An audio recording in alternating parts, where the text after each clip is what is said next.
You provide support and you can threaten sanctions, but as we know, Ukraine is not a member of NATO.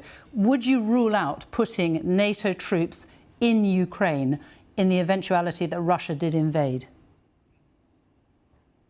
We have no plans to deploy NATO combat troops to Ukraine. NATO allies have trainers there. We help them from NATO with building capacity, modernizing their defenses, including their cyber defenses.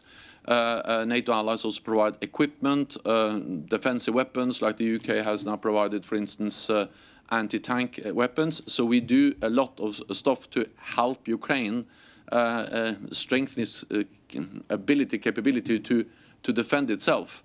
But again, Ukraine is not a NATO ally, so the 100% security guarantees that an attack on one ally will trigger a response from the whole alliance, that applies for NATO allies, not for a close and highly valued partner. But just to be very clear, you say you have no plans. Would you absolutely rule that out? Will we not see a scenario in which NATO troops go into Ukraine and are fighting Russian troops? That will not happen.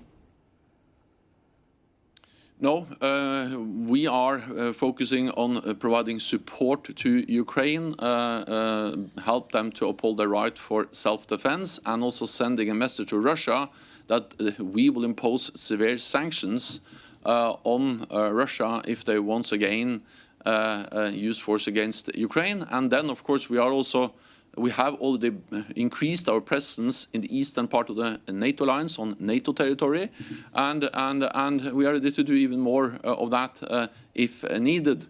The paradox is that Putin, or President Putin and Russia, they went into Ukraine in 2014 because they didn't like to have NATO close to their borders.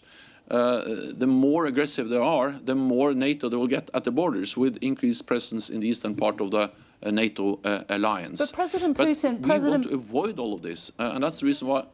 That's the reason why we are pursuing a diplomatic path, and why I invited also Russia to sit down and to continue to meet with NATO to discuss a wide range of issues to de-escalate and find a political solution.